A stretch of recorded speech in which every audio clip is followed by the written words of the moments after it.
National defence fund కు 1 నెల జీతం విరాళం కాంగ్రెస్ ఎమ్మెల్యేలు ఎమ్మెల్సీలు ముందుకు అంచు కూడా చూస్తున్న పరిస్థితి కనబడుతోంది. ఇరు పార్టీల వారు కూడా రావాలని సీఎం రేవంత్ రిక్వెస్ట్. ఒక రోజు జీతం విరాళం.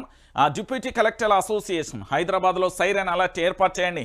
హై లెవెల్ కమిటీలతో డిప్యూటీ సీఎం బట్టి విక్రమార్క అంటూ కూడా చూస్తున్న తరుణం కనబడుతోంది.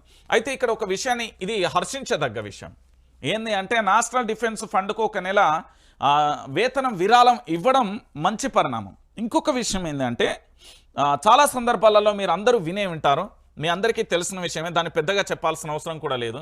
ఎందుకంటే యావత్తు తెలంగాణ రాష్ట్ర వ్యాప్తంగా కాంగ్రెస్ పార్టీకి సంబంధించిన నేతలకు ఎవరికి మైక్ ఇచ్చినా కూడా, కాంగ్రెస్ పార్టీకి సంబంధించిన నేతలకు ఎవరికి మైక్ ఇచ్చినా కూడా పూర్తి స్థాయిలో తెలంగాణ అంటే అప్పులు అంటారు వాళ్ళు.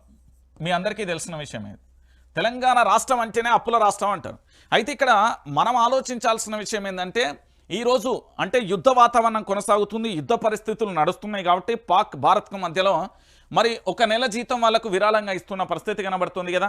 ఈ తెలంగాణలో అప్పుల రాష్ట్రంగా మారిపోయింది, ఈ తెలంగాణ అనేది పూర్తి స్థాయిలో అప్పుల రాష్ట్రం అయింది అనేది చాలా సందర్భాలలో మీరు మాట్లాడాలి కదా. మరి మీ జీతాలను మొత్తానికి కూడా తెలంగాణ రాష్ట్రానికి సంబంధించిన ప్రభుత్వానికి ఇవ్వుర్రి. ఎవరొద్దంటారు మిమ్మల్ని? తెలంగాణ రాష్ట్ర ప్రభుత్వానికి ఇవ్వురి, అయిపోతుంది కదా. తెలంగాణ రాష్ట్ర ప్రభుత్వానికి పూర్తి స్థాయిలో మీ జీతాలు కూడా ఇస్తే, ఈ అప్పుల రాష్ట్రం మీకు జీతాలు ఎందుకు? మీరు ఆర్థికంగా పూర్తి స్థాయిలో కూడా అనేక పరిశ్రమలు వ్యాపారాలు పెట్టుకొని వచ్చినోళ్ళే కదా రాజకీయ నాయకులు.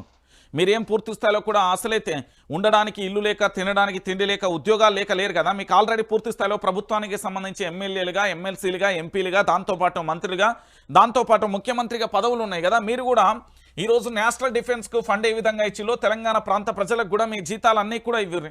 మీరు ఉన్న ఈ 5 సంవత్సరాల అధికారం ఏదైతే ఉంటుందో ఆ అధికారానికి సంబంధించి పూర్తిగా కూడా వాళ్ళకి ఇచ్చే ప్రయత్నం చేయరు. లొల్లొడుతుంది కదా. మొత్తం జీతాన్ని విరాళం ఇచ్చేయరు, అయిపోతుంది. అంతగా మించి మీరు చేసేది ఏముంటుంది ఇంకా?